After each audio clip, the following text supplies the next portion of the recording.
I was working on some projects today and I needed some charred material. What I was thinking about then was I have tin that I sell on my site, okay? Just basic brass container. They call it a patch container, patch box, so you can keep for your flintlock rifles patches and small accoutrements in here. But I thought about it because a lot of people ask me all the time, well, can you put that in a fire? I don't know that answer.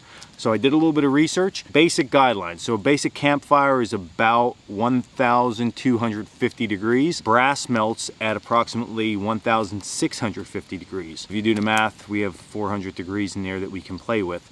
We're gonna pull this out of the package right now, fresh. Throw a little bit of charred material in there and see if this holds up or if it melts. The only thing I could say that might not hold up are where the hinge is connected to the case itself. I'm thinking that might be solder, but I'm not 100% sure. So there's only one way to find out. Try it, and if it works out, hey, all the better. We have a very cool container now that's gonna hold up a lot longer than just an old tin container for what we need. I'm not worried about punching a hole in this. A lot of people have that notion that every container you put in a fire, you need to punch a hole in. Altoid tins, some of the round tins that don't really seal, that they don't seem airtight, that with a looser lid, or this one for instance has a small little gap here and this isn't super airtight. The gases are going to escape, so we should be good enough. So let's put it in, play the camera a little bit and see what happens. So I moved some of the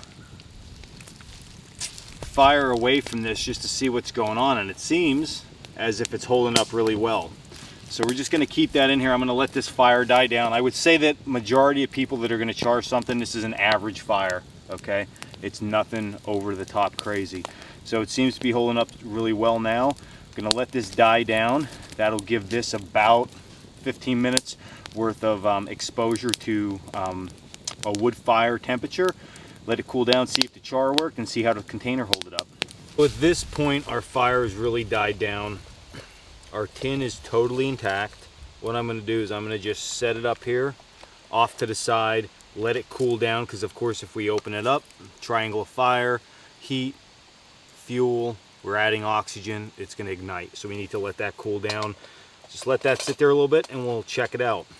Okay, our tin is now cooled. I didn't open it, I didn't do anything with it. I could tell you just looking at it, it has a little bit of discoloration. It got a little bit of the discoloration from heat.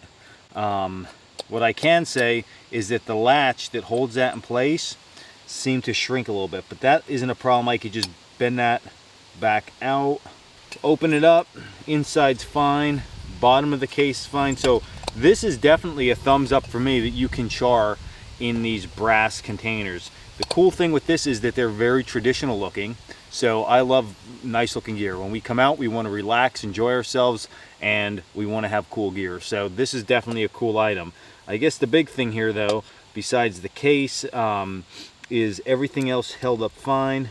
Those spots where I was worried about that the case is connected to the hinge seem okay.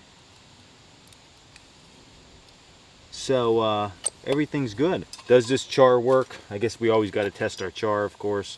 So let's see, take a piece, take a nice big chunk of chert that I have from Texas. Thanks to my buddy John Burton. And let's see.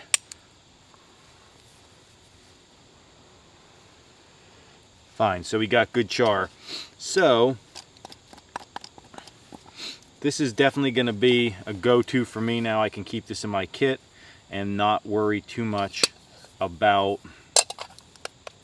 having a separate container for char. This will work just fine. This was Dan Woback with Cold Cracker Bushcraft. If you're interested in this tin, the other tin with the magnification lens, check us out over at coldcrackerbushcraft.com. We have all kind of cool bushcrafting equipment. And until the next video, stay in the woods, guys.